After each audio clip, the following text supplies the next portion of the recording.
बहुत कुछ मेरा नहीं है जिससे मैंने मेरा घोषित किया है, यद्यपि मैंने कभी किसी की चोरी नहीं की है। शरीर मेरा नहीं है, लेकिन मैं मेरा घोषित करता हूं। चोरी हो गई, अध्यात्म की दृष्टि से चोरी हो गई। शरीर पराया है, शरीर मुझे मिला है, शरीर मेरे पास है। जिस दिन मैं घोषणा करता हूं कि मैं शरीर हूं, उसी दिन चोरी हो गई। आध्यात्मिक अर्थों में मैंने किसी चीज पे दावा कर दिया जो दावा अनधिकारपूर्ण है, मैं पागल हो गया। लेकिन हम सभी शरीर को अपना ही नहीं बल्कि मैं ही हूं ऐसा मान के चलते हैं।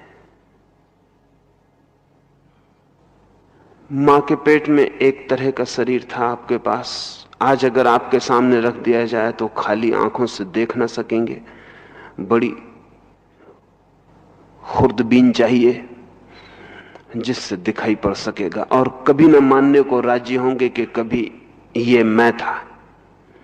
फिर बचपन में एक शरीर था जो रोज बदल रहा है, प्रतिदिन शरीर बह रहा है। अगर हम एक आदमी के जिंदगी भर के चित्र रखें सामने, तो वह आदमी हैरान हो जाएगा कि इतने शरीर मैं था।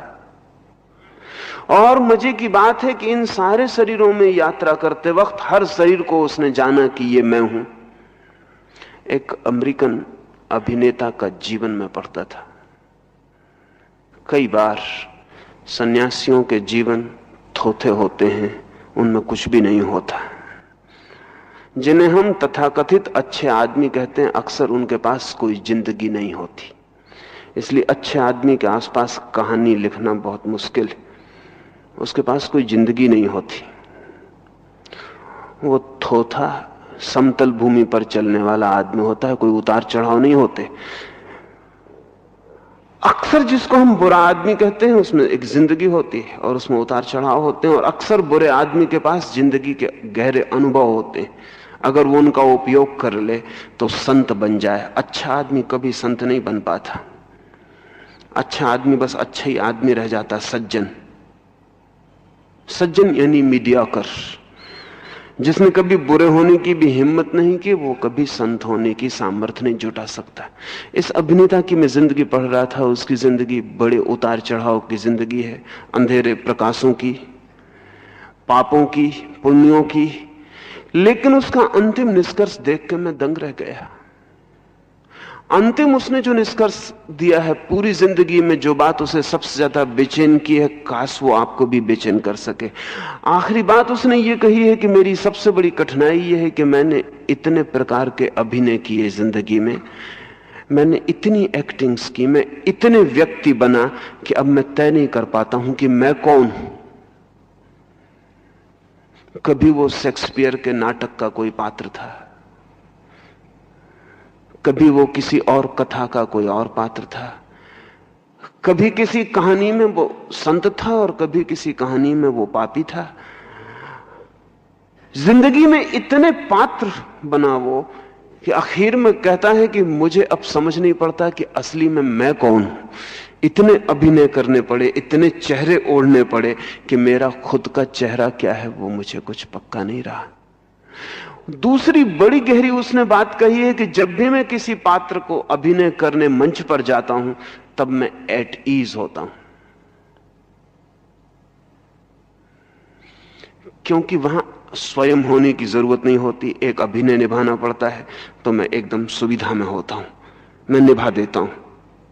To step in a role is easier. उसने लिखा है कि एक अभिनय में कदम रखना आसान, but to step out of it becomes complex. जैसे ही मैं मंच से उतरता हूं, उस अभिनय को छोड़कर वैसी मेरी दिक्कत शुरू हो जाती है कि अब मैं कौन हूं। तब तक तो तय होता है कि मैं कौन था, अब मैं कौन हूं। हजार अभिनय करके ये तय करना उसे मुश्किल हो गया है कि मैं कौन हूं। कहना चाहिए उसकी जिंदगी में अचौरी का क्षण निकट आ गया है, लेकिन हमारी जिंदगी में हमें पता नहीं चलता। सच बात तो यह है कि कोई अभिनेता इतना अभिनय नहीं करता जितना अभिनय हम सब करते हैं, मंच पर नहीं करते, इससे ख्याल पैदा नहीं होता है। बचपन से लेकर मरने तक अभिनय की लंबी कहानी है। ऐसा एक भी आदमी नहीं है जो अभिनेता नहीं है। कुशल अकुशल का फर्क हो सकता है, लेकिन अभिनेता नहीं है कोई, ऐसा आदमी नहीं है। और अगर कोई आदमी अभिनेता न रह जाए तो उसके भीतर धर्म का जन्म हो जाता है। हम चेहरे चुरा के जीते हैं, हम शरीर को अपना मानते हैं, वो भी अपना नहीं है, और हम जिस व्यक्तित्व को अपना मानते हैं वो भी हमारा नहीं है, वो सब उधार है। और जिन चेहरों को हम अपने ऊपर लगाते हैं, जो मास्क, जो पर्सोना, जो मुखौटे लगा के हम जीते हैं, वो भी हमारा चेहरा नहीं है। बड़ी से बड़ी जो आध्यात्मिक चोरी है वो चेहरों की चोरी है, व्यक्तित्वों की चोरी है।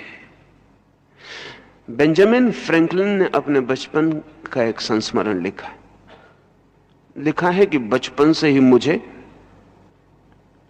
पूर्ण होने की इच्छा है, तो मैंने 12 नियम तय किए थे जिनका उपयोग करके मैं पूर्ण हो जाऊंगा। उन 12 नियमों में समस्त धर्मों ने जो श्रेष्ठ बातों की चर्चा की है वो सब आ जाते हैं। संयम है, संकल्प है, सील है, शांति है, मौन है, सद्भाव है, वो सारे 12 सब अच्छी बातें उन 12 में आ जाती। बेंजामिन फ्रैंकलिन ने लिखा है, लेकिन मैं इनको पाऊं कैसे? तो मैंने एक एक आचरण को अभ्यास करना शुरू कर दिया। मैंने बुरा बोलना बंद कर दिया, और जब बुरा आए तो उसे दबाने लगा, और रोज रात हिसाब किताब रखने लगा कि आज मैंने कोई बुरी बात तो नहीं बोली, आज मैंने किसी चीज में असंयम तो नहीं किया, आज मैंने कोई अनाचार तो नहीं किया, आज मैंने चोरी की बात तो नहीं सोची, आज मैंने आलस्य तो नहीं किया। वो हिसाब रखने लगा और रोज रोज अभ्यास साधने लगा। फिर अभ्यास सध गया। अब बेंजामिन फ्रैंकलिन ने लिखा है कि मैं अपने आचरण को पूरा साध लिया, और तब एक ईसाई साधु ने उसे कहा कि तुमने सब तो साध लिया, ले तुम बड़े अहंकारी हो गए हो। स्वभाव था, जिसने सब साध लिया वो अहंकारी हो जाएगा। साधा है, सिद्ध हो गया है, तो अहंकार हो जाएगा। तो उस ईसाई फकीर ने कहा कि एक 13वां नियम और जोड़ दो, ह्यूमिलिटी, विनम्रता। बेंजामिन फ्रैंकलिन ने कहा कि मैं उसको भी साध लूंगा। उसने फिर ह्यूमिलिटी भी साध ली, उसने विनम्रता भी साध ली, वो विनम्र भी हो गया। लेकिन अपने संस्मरण में उसने एक वचन लिखा है जो बड़ा कीमती है। उसने लिखा है कि अंततः मुझे लेकिन ऐसा लगा कि जो भी मेरी उपलब्धि है, it is just an appearance, वो सिर्फ दिखाव है। जो भी मैंने साध लिया है वो सिर्फ चेहरा बन पाया, मेरी आत्मा नहीं बन पाया। स्वभावतः जो भी हम बाहर से साधेंगे वो चेहरा ही बनता है, जो भीतर से आता है वही आत्मा होती। हम सब बाहर से ही साधते हैं धर्म को। अधर्म होता है भीतर, धर्म होता है बाहर। चोरी होती है भीतर, अचोरी होता है बाहर। परिग्रह होता है भीतर, अपरिग्रह होता है बाहर। हिंसा होती है भीतर, अहिंसा होती है बाहर। फिर चेहरे सध जाते हैं। इसलिए धार्मिक आदमी जिन्हें हम कहते हैं, उनसे ज्यादा चोर व्यक्तित्व खोजना बहुत मुश्किल है। चोर व्यक्तित्व का मतलब यह हुआ कि जो वे नहीं हैं वे अपने को माने चले जाते हैं, दिखाए चले जाते हैं। आध्यात्मिक अर्थों में चोरी का अर्थ है जो आप नहीं हैं उसे दिखाने की कोशिश, उसका दावा। हम सब वही कर रहे हैं। सुबह से सांझ तक हम दावे किए जाते हैं। वो अमेरिकी अभिनेता ही अगर भूल गया हो कि मेरा ओरिजिनल फेस, मेरा अपना चेहरा क्या है, ऐसा नहीं है, हम भी भूल गए हैं। हम सब बहुत से चेहरे तैयार रखते हैं, जब जैसी जरूरत होती है वो चेहरा लगा लेते हैं, और जो हम नहीं है वो हम दिखाई पड़ने लगते हैं। किसी आदमी की मुस्कुराहट देख के भूल में पड़ जाने की कोई जरूरत नहीं है। जरूरी नहीं है कि भीतर आंसू ना हो। अक्सर तो ऐसा होता है कि मुस्कुराहट आंसुओं को छिपाने का इंतजाम ही होती है। किसी आदमी को प्रसन्न देखकर ऐसा मान लेने की कोई जरूरत नहीं कि उसके भीतर प्रसन्नता का झरना बह रहा है। अक्सर तो उदासी को दबा लेने की व्यवस्था होती है। किसी आदमी को सुखी देखकर ऐसा मान लेने का कोई कारण नहीं है कि वो सुखी है। अक्सर तो दुख को बुलाने का आयोजन होता है। आदमी जैसा भीतर है वैसा बाहर दिखाई नहीं पड़ रहा है, यह आध्यात्मिक चोरी है। और जो आदमी इस चोरी में पड़ेगा उसने वस्तुएं तो नहीं चुराई, व्यक्तित्व चुरा लिए। और वस्तुओं की चोरी बहुत बड़ी चोरी नहीं है, व्यक्तित्वों की चोरी बहुत बड़ी चोरी है। इसलिए जिस आदमी को अचोरी में उतरना हो उसे पहली बात यह समझ लेनी चाहिए कि वो भूल के भी कभी व्यक्तित्व ना चुराए। महावीर से जो व्यक्तित्व लेगा वो चोर हो जाएगा,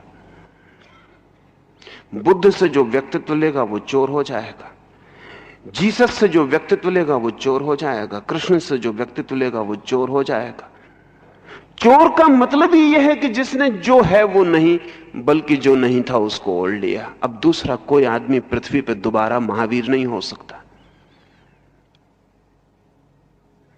हो ही नहीं सकता। वे सारी की सारी स्थितियां दोबारा नहीं दोहराई जा सकती जो महावीर के होने के वक्त हुई।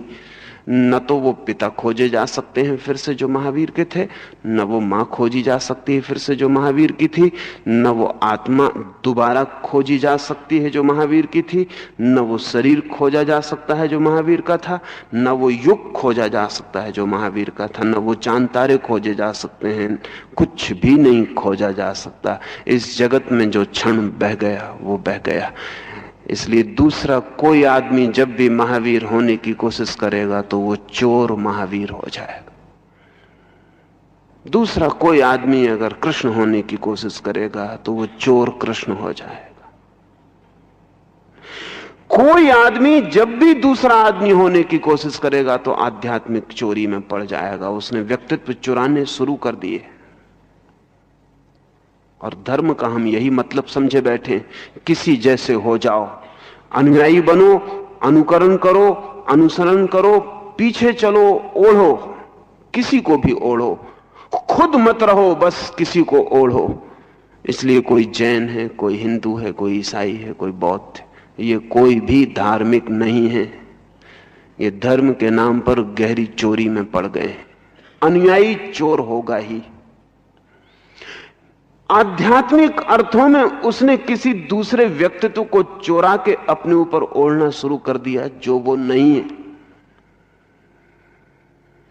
पाखंड, हिपोक्रेसी परिणाम होगा। इसलिए जितना तथाकथित धार्मिक समाज उतना पाखंडी, उतना हिपोक्रेट। उसका कारण है क्योंकि वहां कोई व्यक्ति वही नहीं है जो वो है, वहां सभी व्यक्ति वो हैं जो वो नहीं है। ऐसा समझें कि कोई व्यक्ति अपनी जगह नहीं है, सब किसी और की जगह खड़े। कोई व्यक्ति अपनी आंखों से नहीं देख रहा, सब किसी और की आंखों से देख रहे हैं। कोई व्यक्ति अपने ओंठों से नहीं हंस रहा, सब व्यक्ति दूसरों के ओंठों से हंस रहे हैं। कोई व्यक्ति अपने से नहीं जी रहा, सब व्यक्ति किसी और से जी रहे हैं, जो असंभव है। न तो मैं किसी की जगह जी सकता हूं और न किसी की जगह मर सकता हूं, न मैं किसी के ओंठ से हंस सकता हूं और न किसी के हृदय से अनुभव कर सकता हूं। मेरा अनुभव अनिवार्य रूपेण निजी होगा, और निजी होगा उसी दिन मैं अचोरी को उपलब्ध होऊंगा, उसके पहले नहीं हो सकता। मैं जिस दिन स्वयं ही रह जाऊंगा, मेरे पास कोई ओढ़ा हुआ व्यक्तित्व नहीं होगा, उस दिन मैं अचोरी को उपलब्ध हो जाऊंगा, अन्यथा मैं चोर बना रहूंगा। ध्यान रहे, वस्तुओं के चोरों को तो हम जेलों में बंद कर देते, व्यक्तित्वों के चोरों के साथ हम क्या करें? जिन्होंने पर्सनैलिटीज चुराई हैं उनके साथ क्या करें? उन्हें हम सम्मान देते, उन्हें हम मंदिरों में, मस्जिदों में, गिरजों में आदरित करते। ध्यान रहे, वस्तुओं के चोर ने कोई बहुत बड़ी चोरी नहीं की है। व्यक्तित्व के चोर ने बहुत बड़ी चोरी की है। और वस्तुओं की चोरी बहुत जल्दी बंद हो जाएगी, क्योंकि वस्तुएं ज्यादा हो जाएंगी, चोरी बंद हो जाएगी। लेकिन व्यक्तित्वों की चोरी जारी रहेगी। हम चुराते ही रहेंगे, दूसरे को ओढ़ते ही रहेंगे। इसे आप थोड़ा सोचना कि आप स्वयं होने की हिम्मत जिंदगी में जुटा पाए, नहीं जुटा पाए। अगर नहीं जुटा पाए तो आपके व्यक्तित्व की अनिवार्य आधारशिला चोरी की होगी। आपने कोई और बनने की कोशिश तो नहीं की है। आपके चेतन अचेतन में कहीं भी तो किसी और जैसा हो जाने का आग्रह नहीं है। अगर है तो उस आग्रह को ठीक से समझ के उससे मुक्त हो जाना जरूरी है, अन्यथा अचौरी, वो नो थेफ्ट की स्थिति नहीं पैदा हो पाएगी। और ये चोरी ऐसी है कि इससे आपको कोई भी रोक नहीं सकता, क्योंकि व्यक्तित्व अदृश्य चोरियां हैं। धन चुराने जाएंगे, पकड़े जा सकते हैं।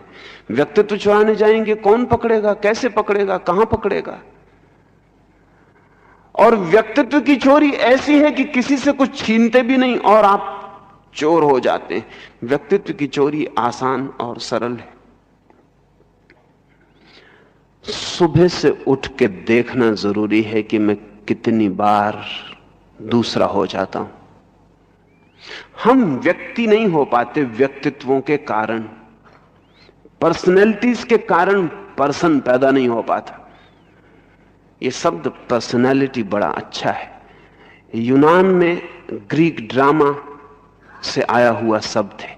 यूनान में जो यूनानी ड्रामा होता था उसमें प्रत्येक अभिनेता को अपने ऊपर एक मुखौटा, एक चेहरा ओढ़ना पड़ता था, एक मास्क पहननी पड़ती थी।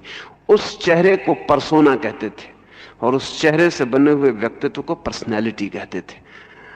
पर्सनैलिटी का मतलब था जो वो नहीं है। वो पर्सनैलिटी का मतलब कि जो आप नहीं है। इसलिए जितनी बड़ी पर्सनैलिटी हो उतनी बड़ी चोर होगी, बहुत कुछ चुराया हुआ होगा। एक साधु है, वो महावीर की पर्सनैलिटी लिए हुए, ठीक महावीर जैसा नग्न खड़ा हो गया है, ठीक महावीर जैसा चलता उठता बैठता है, ठीक महावीर जैसा खाता पीता है, ठीक महावीर के शब्द बोलता है, बिल्कुल महावीर हो गया है। लेकिन यह होना बाहर से ही हो सकता है, भीतर से तो सिर्फ वो वही हो सकता है जो है। ये पर्सनैलिटी है। इसलिए चोरों के पास अक्सर अपना व्यक्तित्व होता है, साधुओं के पास अपना होता ही नहीं। अगर जेल खाने में जाएं तो चोरों की आंखों में झांकें तो ऐसा लगेगा वो जो हैं। मंदिरों में जाएं और साधुओं की आंखों में झांकें तो लगेगा कि वो जो नहीं है वही है। बुरा आदमी अक्सर वही होता है जो है, क्योंकि बुरे को कोई भी ओढ़ता नहीं। अच्छा आदमी अक्सर वही होता है जो नहीं है, क्योंकि अच्छे को ओढ़ने का मन होता है। अच्छा होना तो बहुत कठिन है, ओढ़ना बहुत आसान है। अच्छा होना तो तपश्चर्या है, अच्छा होना आर्डुअस है, लेकिन अच्छे को ओढ़ लेना खेल है, सुविधा है, बहुत कन्वीनियंट है। फिर अच्छे होने के साथ बड़ी कठिनाइयां हैं, क्योंकि दुनिया अच्छी नहीं है। इसलिए अच्छा होने वाला आदमी दुनिया के साथ मुसीबत में पड़ जाता है। To be moral in a immoral society, to be good in a bad society. एक अनैतिक समाज में नैतिक होना बड़ी दुविधा है। एक बुरे समाज में अच्छा होना बड़ी कठिनाई मोल लेना। यही है तपश्चर्या साधु की। साधु की तपश्चर्या नंगा खड़ा हो जाना नहीं है, साधु की तपश्चर्या भूखा रह जाना नहीं है। ये बड़ी सस्ती और सरल बातें हैं जो कोई भी ना समझ साध सकता है। असल में समझ हो तो साधना मुश्किल, ना समझी हो तो साधना आसान। साधु की तपश्चर्या है to be moral in a immoral world. नैतिक होना अनैतिक जगत में तपश्चर्या है, क्योंकि चारों तरफ से चोट पड़ेगी, इसलिए सुविधापूर्ण है वस्त्र ओढ़ लेना। नैतिकता के वस्त्र ओढ़ो, अनैतिक रहो। अनैतिक रहो, दुनिया से कोई तकलीफ ना होगी। नैतिकता के वस्त्र ओढ़ो, बाजारों में, सार्वजनिक स्थानों में। इसलिए हमारे पास दो तरह के चेहरे हैं, प्राइवेट फेसेस, पब्लिक फेसेस। और नियम है कि वो जो व्यक्तिगत चेहरा है, निजी चेहरा है, उसे कभी सार्वजनिक स्थान में मत ले जाना। कोई नहीं ले जाता। कभी कभी शराब वगैरह कोई पी ले तो भूल हो जाती है, अन्यथा नहीं। कोई शराब पी ले तो भूल जाता है कि पब्लिक प्लेस है और प्राइवेट फेस, तो तकलीफ होती। इसलिए भले आदमी शराब पीने से बहुत डरते हैं, बुरे आदमी उतने नहीं डरते, क्योंकि उनका वो चेहरा, उससे बड़ा और बुरा चेहरा उनके पास नहीं है। अगर दुनिया के सब भले आदमियों को इकट्ठा करके शराब पिलाई जा सके तो आपको पता चलेगा कि प्राइवेट फेसेस क्या है। यूनान में एक फकीर था गुरजीएफ, वो तो जब भी कोई आदमी वहां आता तो उससे पहले पूछता कि भले आदमी हो कि बुरे आदमी।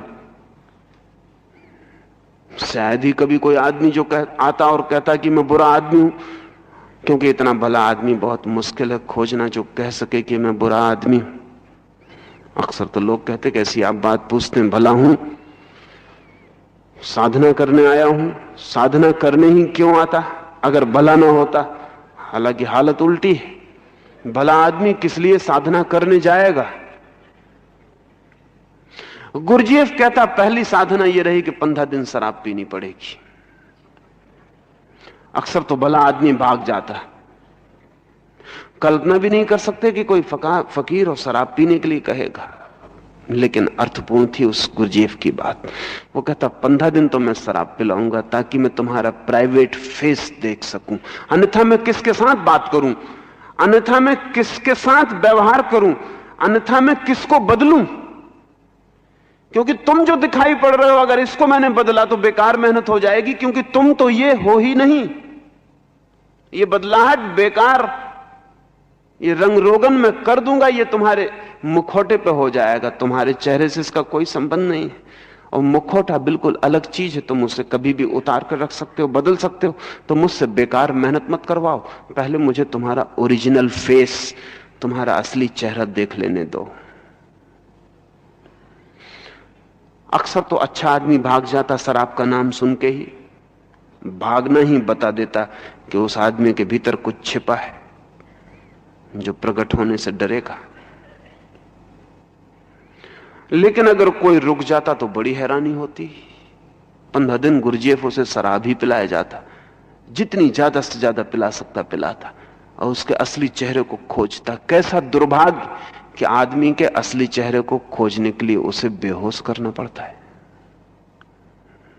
इतनी परतें हैं नकली चेहरों की, चोरी इतनी गहरी है, इतनी लंबी है, अनंत जन्मों की है कि असली चेहरा बहुत बहुत बहुत पीछे छिप गया है। एक मुखौटा उतारो तो दूसरा उसके नीचे है। प्याज की तरह आदमी हो गया है। एक छिलका निकालो फिर छिलका, और छिलका निकालो फिर छिलका। आप इस भ्रम में मत रहना कि प्याज को खोज लेंगे। आप छिलके निकालते जाओ, निकालते जाओ, निकालते जाओ, बस छिलके ही निकलते चले जाएंगे। आखिर में कुछ भी नहीं बचेगा, आखिरी छिलका निकल जाएगा। आप पूछोगे प्याज कहां, पता चलेगा छिलकों का जोड़ ही प्याज थी। प्याज का अपना कोई अस्तित्व ना था। हम करीब करीब अनंत जन्मों में इतने व्यक्तित्वों की चोरी किए हैं, हमने इतने मुखौटे ओढ़े हैं कि हमारा अपना तो कोई चेहरा नहीं रह गया। अगर हमारे छिलके उतारे जाएंगे तो आखिर में शून्य रह जाएगा। लेकिन उसी शून्य से शुरू करना पड़ेगा, क्योंकि उसी शून्य से अचौरी में गति होगी, उसके पहले कोई गति नहीं हो सकती। अगर एक आदमी को यह पता चल जाए कि मेरा कोई चेहरा ही नहीं है तो बड़ी उपलब्धि है ये। तो आपसे मैं कहना चाहूंगा कि आप चोरी से बचने की कोशिश का नाम अचौरी मत समझ लेना। चोरी से जो बचा है वो भी चोरी से बचा हुआ चोर है। चोरी जिसने की है वो चोरी में फंस गया चोर है। वो दोनों चोर हैं, चोरी उनके भीतर है, उससे कोई फर्क नहीं पड़ता। एक की चोरी व्यवहार तक चली गई है, एक की चोरी मन तक रह गई है। लेकिन चोरी का जो असली गहरा आध्यात्मिक स्पिरिचुअल अर्थ है वो यह है कि क्या आपके पास अपना चेहरा है?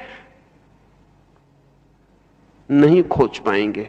आईने के सामने खड़े होंगे और जो चेहरा दिखाई पड़ेगा पता चलेगा वो किसी और का है, हालांकि अब तक उसे हमने अपना ही समझा है। फिर ऐसा भी नहीं है कि हमारे पास एक ही चेहरा हो जिससे हम 24 घंटे काम चलाते हो। 24 घंटे हमको फंक्शनली इतने बहुत से चेहरे बदलने पड़ते हैं।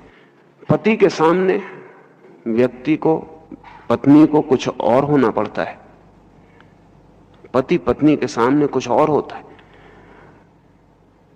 अपनी पत्नी के सामने कुछ और होता है, पड़ोसी की पत्नी के सामने कुछ और होता है। तत्काल चेहरा बदल जाता है। अपने मालिक के सामने कुछ और होता है, अपने नौकर के सामने कुछ और होता है। अगर मेरे इस तरफ मालिक को बिठा दिया जाए और मेरे इस तरफ नौकर को बिठा दिया जाए तो मेरा नौकर मेरे आधे चेहरे में कुछ और देखेगा और मेरा मालिक मेरे आधे चेहरे में कुछ और देखेगा। मेरे दो चेहरे एक साथ होंगे। इधर नौकर को मैं दबाता हुआ रहूंगा, इधर मालिक की तरफ मैं पूंछ हिलाता हुआ रहूंगा। ये मेरे एक ही साथ मुझे दोनों काम करने पड़ेंगे। तो कई दफा बहुत लोगों के बीच जब आप होते हैं तो आप गिरगिट हो जाते हैं। इसके साथ कुछ और, इसके साथ कुछ और, इसके साथ कुछ और, बड़ी कठिनाई हो जाती। मैंने सुना है नसरुद्दीन के बाबत, नसरुद्दीन की दो प्रेयसियां थी।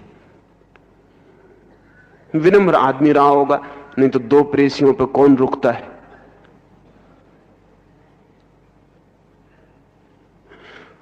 दोनों को अलग अलग मिलता था, दो प्रेयसियों से एक साथ मिलना बहुत कठिन, क्योंकि दोनों को ऐसे चेहरे दिखाए हैं जो वादा किया है कि एक को ही दिखाया है। प्रत्येक से कहा तेरे सिवाय किसी को प्रेम नहीं करता। लेकिन प्रेयसियां भी बहुत होशियार है, वे तत्काल पता लगा लेती हैं। वे प्रेमी की उतनी खोज नहीं करती जितनी प्रेमी की प्रेयसियों की खोज करती। उन दोनों ने पता लगा लिया और एक दिन नसरुद्दीन को फंसा लिया और नसरुद्दीन से कहा कि आज तो हम दोनों को एक साथ जवाब दो। नसरुद्दीन ने कहा कि गरीब आदमी को इस तरह मत फंसाओ,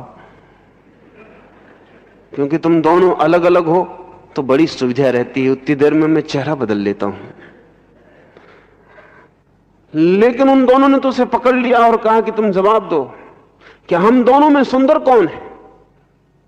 नसरुद्दीन ने कहा तुम एक से एक बढ़ के सुंदर हो, तुम एक दूसरे से बढ़ के सुंदर हो।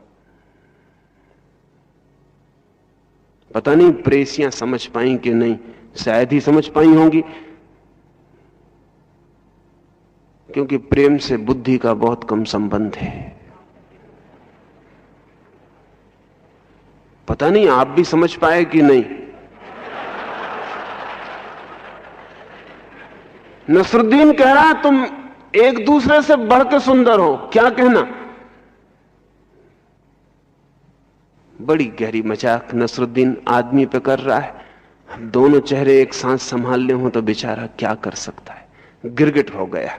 अब वो कह रहा है कि तुम दोनों एक दूसरे से बढ़ के हो।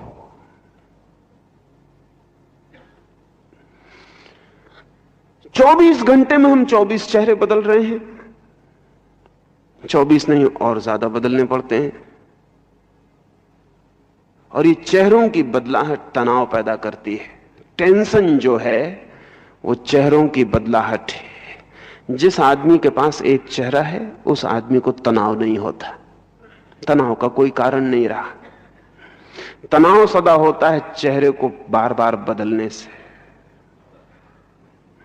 इतनी बार बदलना पड़ता है कि बहुत मुश्किल हो जाती है। और बीच बीच में जो गैप पड़ता है, जब आप एक चेहरे को उतार के दूसरा लाते हैं तो बीच का जो गैप होता है वो बहुत एंजाइटी पैदा करता है, क्योंकि उस वक्त आपके पास कोई चेहरा नहीं होता। उस वक्त आप बड़ी कठिनाई में होते हैं। वो ठीक कहता है अमेरिकी अभिनेता To step in a role is easier, but to step out is arduous. बाहर होना किसी रोल के बड़ा मुश्किल, लेकिन हमें तो 24 घंटे करना पड़ता है, चेहरे को बदलना पड़ता है, बदलना पड़ता है, बदलना पड़ता है। लेकिन आदमी बहुत होशियार है। जैसे पहले गाड़ियों में कन्वेंशनल गियर था तो बदलना पड़ता था, अब ऑटोमेटिक गियर है, उसे नहीं बदलना पड़ता। जो बहुत कुशल लोग हैं उनके पास ऑटोमेटिक गियर है, वो चेहरे बदलते नहीं, चेहरे बदल जाते हैं। चेहरे के बदलने के हमने ऑटोमेटिक गियर तय कर लिए। अब हमें बदलना नहीं पड़ता। नौकर आया कि चेहरा बदला, मालिक आया कि चेहरा बदला, पत्नी आई कि चेहरा और हुआ, प्रेसी आई कि चेहरा और हुआ, मित्र आया तो चेहरा और हुआ। अब चेहरा बदलता रहता है। पुराने आदमी को धार्मिक होने में बड़ी सुविधा थी, उसके पास कन्वेंशनल गियर थे, उसको चेहरा बदलना पड़ता था, इसलिए यह भी पता चलता था कि मैं चेहरा बदल रहा हूं। आधुनिक सभ्यता ने गियर की जगह कन्वेंशनल गियर हटा दिए, जिनको बदलना पड़ता था, अब ऑटोमेटिक गियर है। सभ्य आदमी और असभ्य आदमी में मैं इतना ही फर्क करता हूं, कन्वेंशनल गियर और ऑटोमेटिक गियर का, और कोई फर्क नहीं करता हूं। असभ्य आदमी को चेहरा बदलना पड़ता है। बदलना पड़ने की वजह से उसे हर बार पता चलता है कि मैं कुछ कर रहा हूं, ये मैं क्या कर रहा हूं, उसे कठिनाई होती। सभ्य आदमी का मतलब यह है, सभ्यता का अर्थ है ऐसा प्रशिक्षण जो आपको चेहरे बदलने की कष्ट से बचा देता है, ऐसी शिक्षा जो आपको चेहरे बदलने के कष्ट से बचा देती है और चेहरे अपने आप बदलने लगते हैं। इसलिए सभ्य आदमी का धार्मिक होना मुश्किल हो जाता है, क्योंकि उसको चोरी का पता ही नहीं चलता, उसे गैप का पता ही नहीं चलता। वो जो दो चेहरों के बीच में क्षण गुजरता है जहां खाली जगह छूट जाती है, उसका उसे पता नहीं चलता। तनाव तो बढ़ता जाता है सभ्य आदमी का, क्योंकि तनाव चेहरे बदलने से पैदा होता है। लेकिन ये चेहरे न बदलूं ये बोध पैदा नहीं होता, क्योंकि गैर ऑटोमेटिक है, वो अपने आप हो जाता है। इसलिए जितना सभ्य आदमी उतना धर्म से दूर जाता हुआ मालूम पड़ता है। जीसस, बुद्ध या महावीर एक असभ्य दुनिया में पैदा हुए थे। सभ्य दुनिया में हम जीसस, महावीर और बुद्ध की हैसियत के आदमी नहीं पैदा कर पा रहे हैं। उसके कारण उतनी बेचैनी तो उससे भी ज्यादा है। असभ्य आदमी इतना बेचैन नहीं था, बेचैनी तो बहुत है, लेकिन यह पता नहीं चलता कि बेचैनी क्यों है। बेचैनी क्यों है इसका हमें बोध कम हो गया। तो मैं आपसे कहना चाहूंगा, अचौरी को समझने के लिए अपने चेहरे बदलने के प्रति आपको सजग होना पड़ेगा। सजग होने की एक तरकीब और सजग होने का एक अर्थ है। आप जितने सजग होते हैं किसी भी चीज के प्रति, उसकी गति कम हो जाती है। कभी आपने फिल्म देखी है, उसकी कभी मशीन बिगड़ जाए। मशीन के बिगड़ने का मतलब क्या कि मशीन धीमी चलने लगे, प्रोजेक्टर धीमा चलने लगे, तो पर्दे पर फिल्म की गति क्षीण हो जाती। तो जो आदमी एकदम से हाथ उठाता मालूम पड़ रहा था पर्दे पर, फिर 10 आदमी धीरे धीरे हाथ उठाते हुए मालूम पड़ते हैं और हाथों के बीच गैप हो जाता है। जब मैं भी हाथ उठाता हूं तो यह हाथ एक झटके में नहीं उठता, सिर्फ आपकी आंख इतनी गति को पकड़ नहीं पाती, अन्यथा हाथ को 20 पोजीशन लेनी पड़ती इतने हटने में।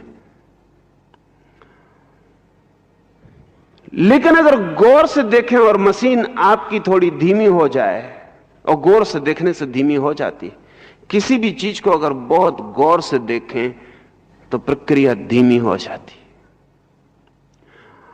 दो कारण से, क्योंकि गौर से देखने के लिए पहले तो आपको खड़ा होना पड़ता है, आपको रुकना पड़ता है।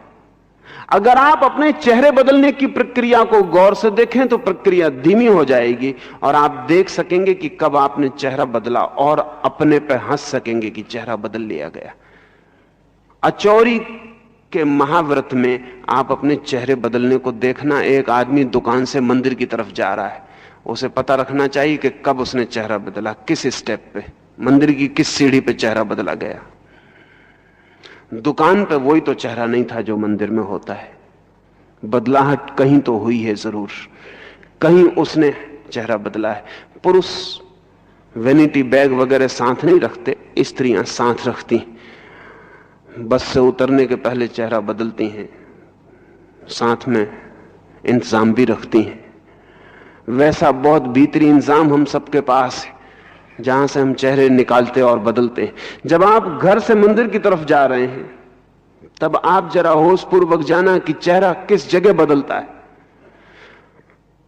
किस जगह दुकानदार हटता है और साधक आता है, किस जगह दुकान पर बैठा हुआ आदमी जाता है और मंदिर में प्रवेश करने वाला आदमी आता है।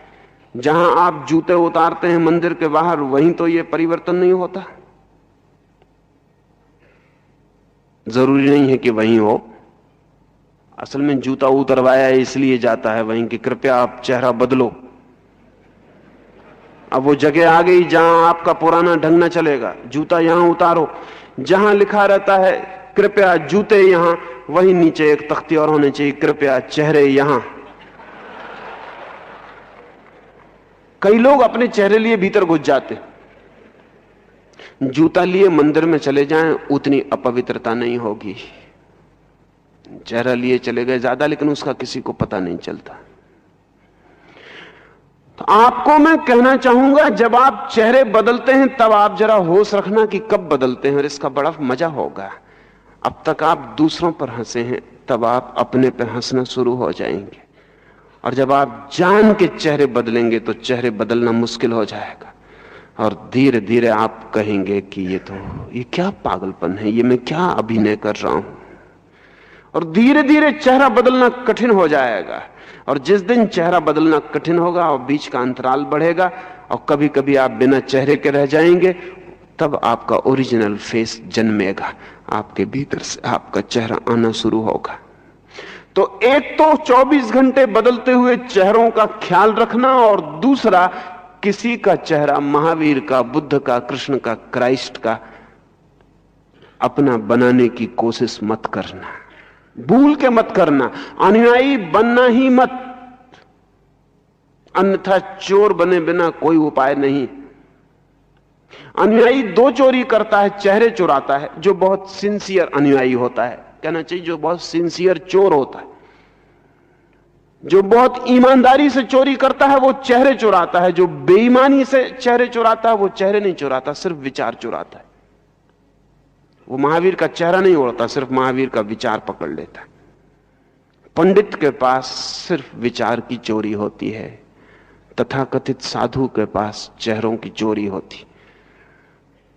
तो ध्यान रखना, कुछ कमजोर चोर हैं, वो कहते हैं चेहरा तो मुश्किल है महावीर का लगाना, लेकिन अहिंसा परम धर्म है, ये तो हम अपने भीतर लिख ही सकते हैं।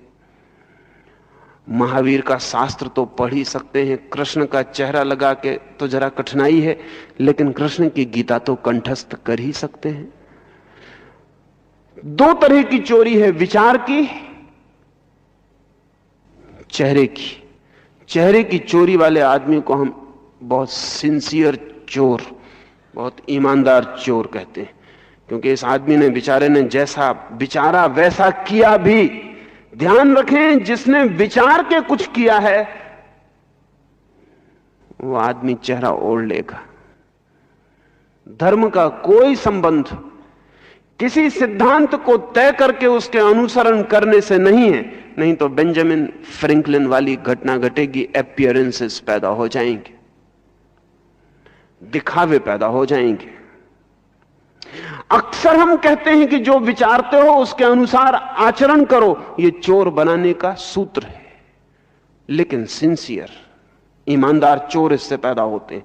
हम लोगों से कहते हैं जो विचारते हो उसका आचरण भी करो, पर हमें पहले यह तो पता लगा लेना चाहिए विचार कहीं चोरी से आया तो नहीं है, अन्यथा आचरण और भी गहरी चोरी में ले जाएगा।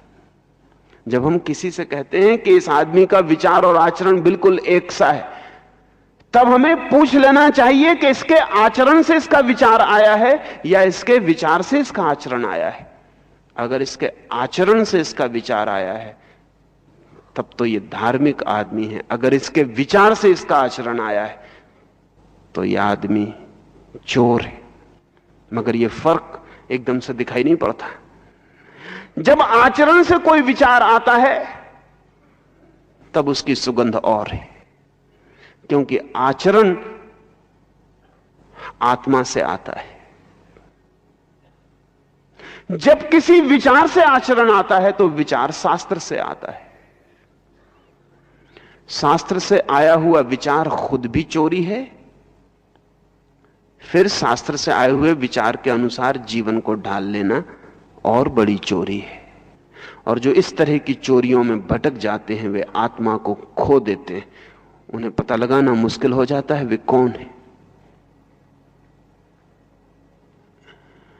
नहीं, मैं नहीं कहता हूं कि विचार के अनुसार आचरण, मैं कहता हूं आचरण के अनुसार विचार।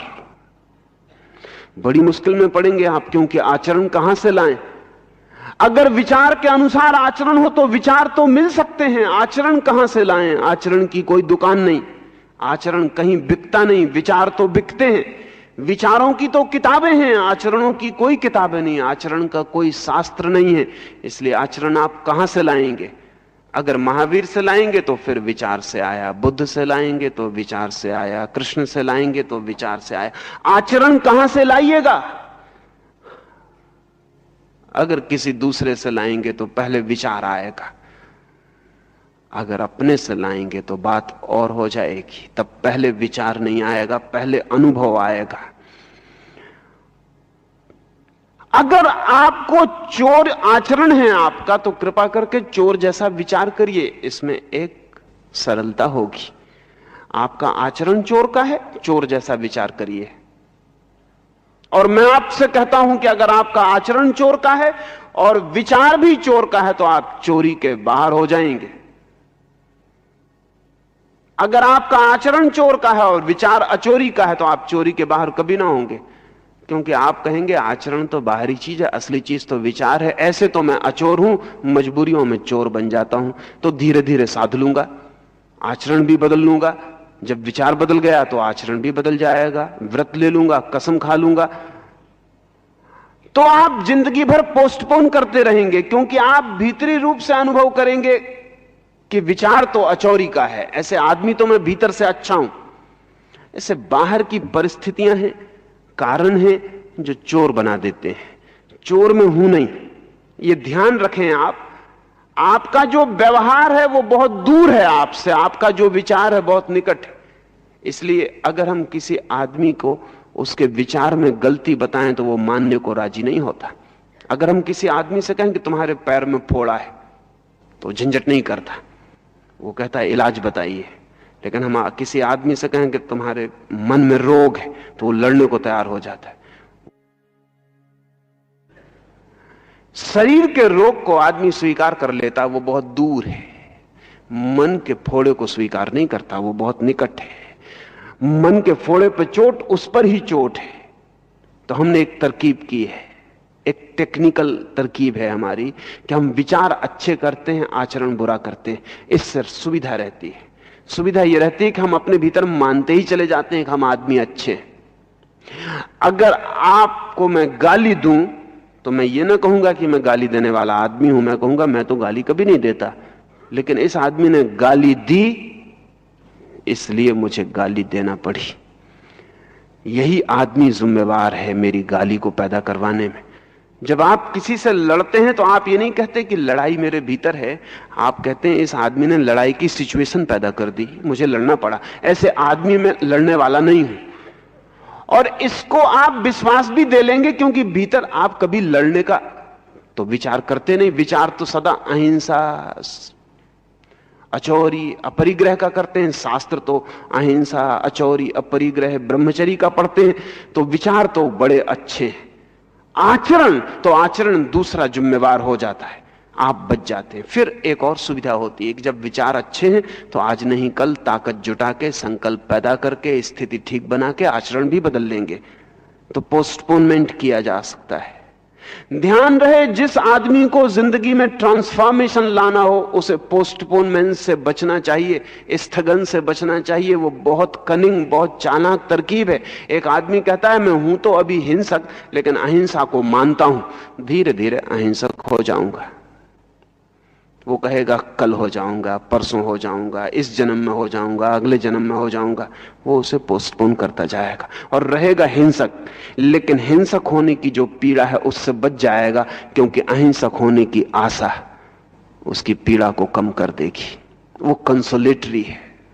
तो मैं कहता हूं चोरी करना तो चोरी का विचार भी करना, और जितने अचोरी के शास्त्रों में आग लगा देना, और घर में दीवालों पर लिखना कि चोरी परम धर्म है, और अपने हृदय में जानना कि चोरी परम कर्तव्य है। जो चोरी नहीं करता वो गलती करता है।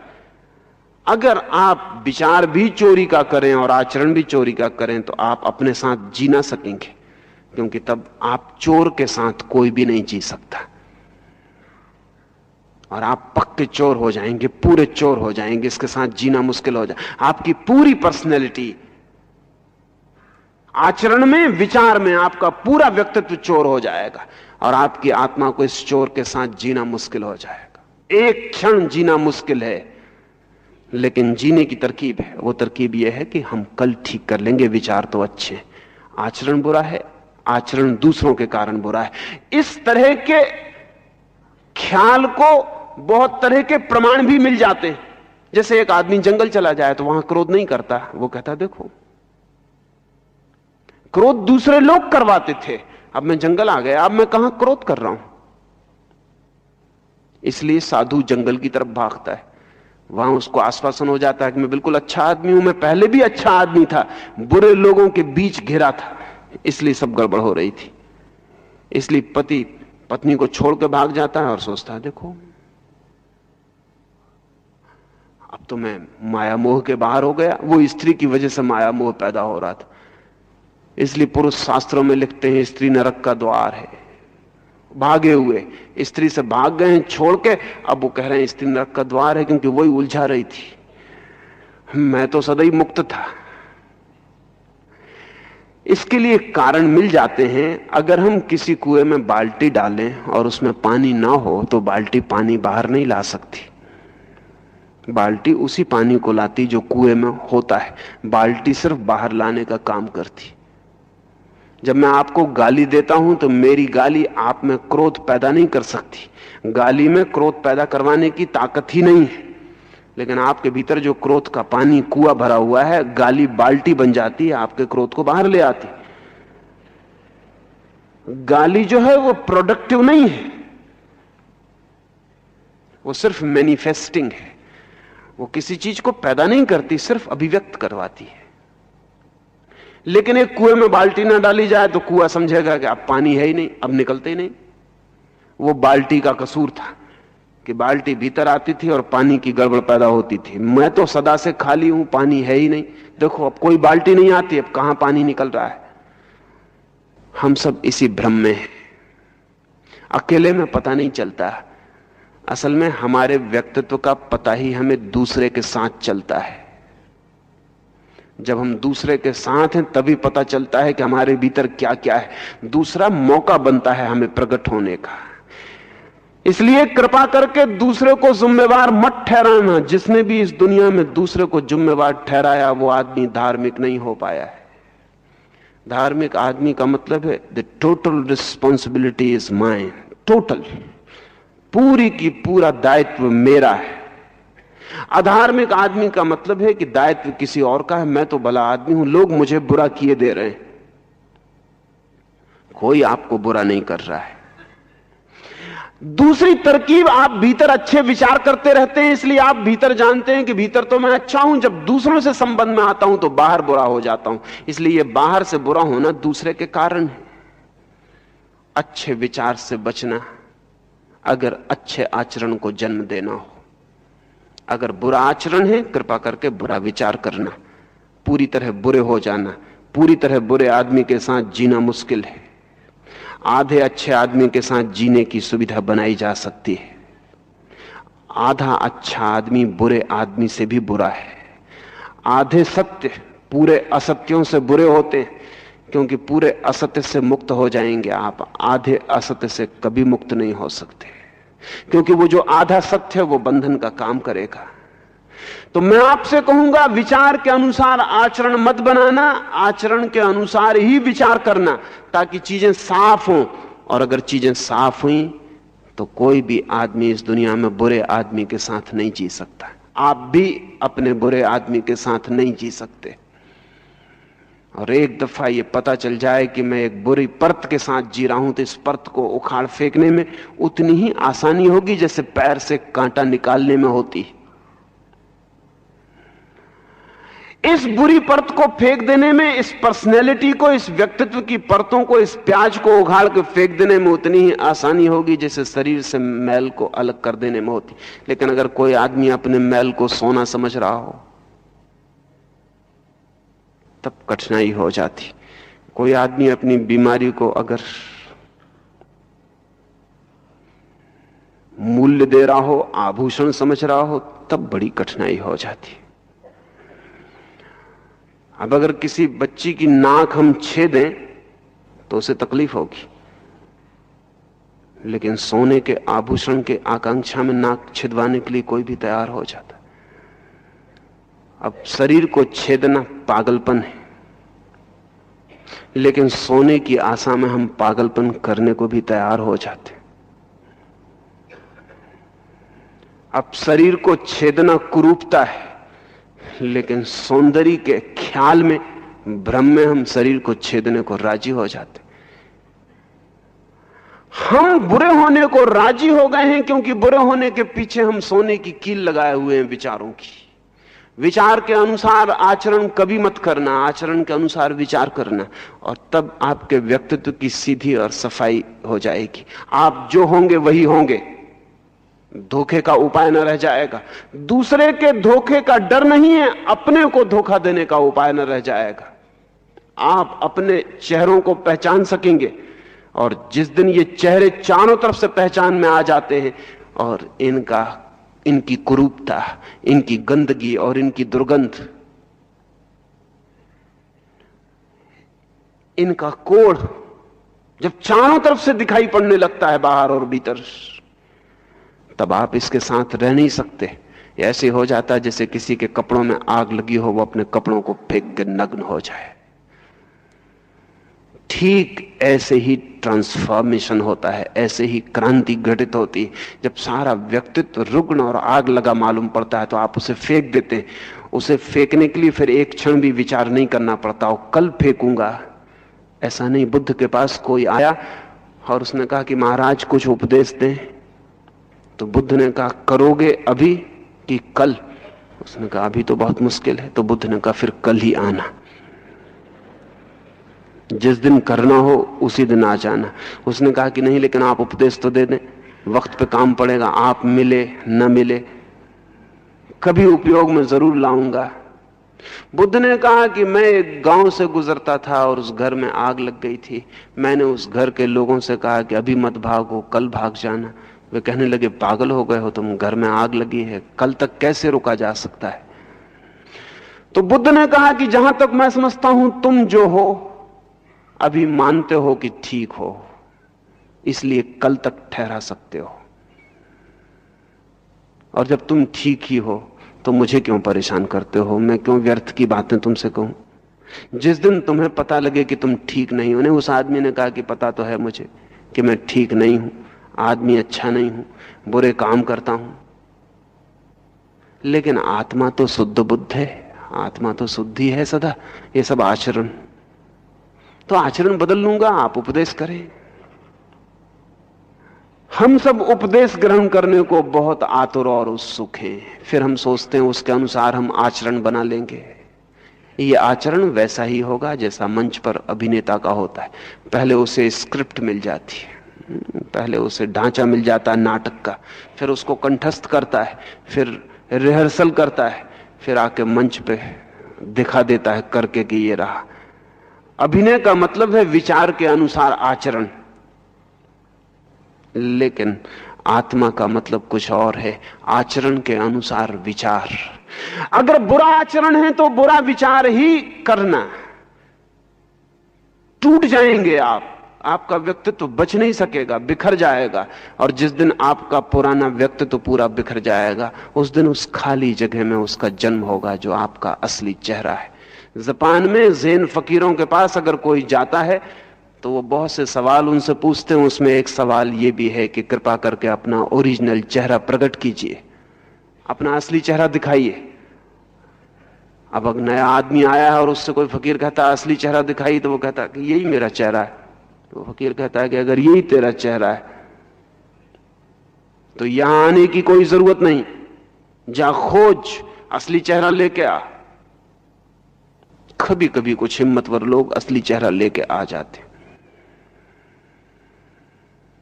लेकिन वे फकीर भी बहुत अद्भुत हैं। वे कहे ही चले जाते हैं कि माना कि ये पिछले से ज्यादा ऑथेंटिक है, पिछले वाले से ज्यादा गहरा है, लेकिन फिर भी असली नहीं है। अपना असली लेके आ, उस चेहरे को ला जो तू जन्म के पहले तेरे पास था और मौत के बाद तेरे पास होगा।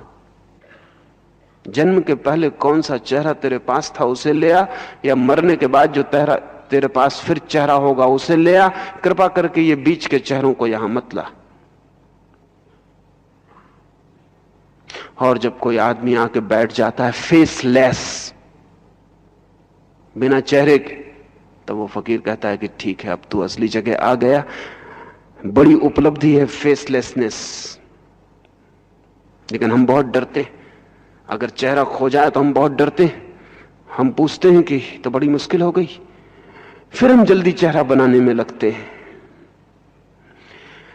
चेहरा खोना ही चाहिए अगर चोरी खोनी है, और वो क्षण आना ही चाहिए जहां आपको पक्का न रह जाए कि मैं कौन हूं, अगर आपको जानना है कि आप कौन हैं।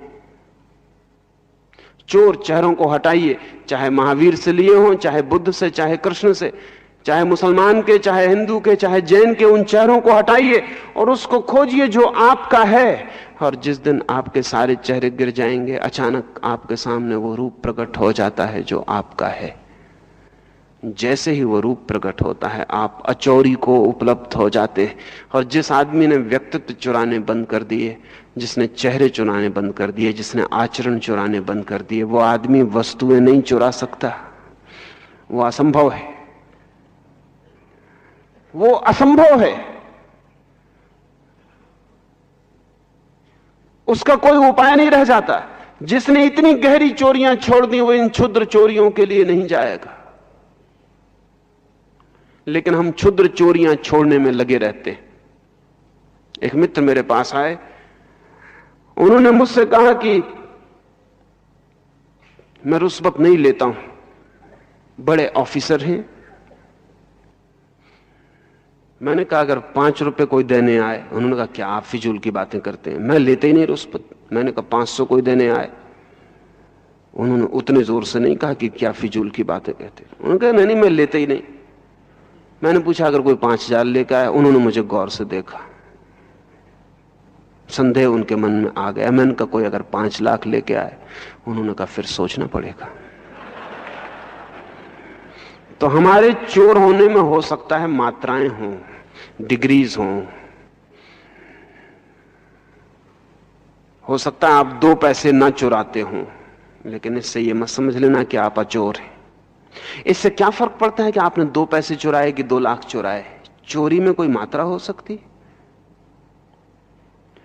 चोरी कम और ज्यादा हो सकती। 2 पैसे की चोरी कम और 2 लाख की ज्यादा। 2 पैसा कम होंगे, 2 लाख ज्यादा होंगे, चोरी तो एक सी है। चोरी कैसे भिन्न कम और ज्यादा हो सकती? चोरी का एक्ट तो टोटल है। 2 पैसे चुराऊं तो भी मैं उतना ही चोर होता हूं जितना 2 लाख चुराऊं।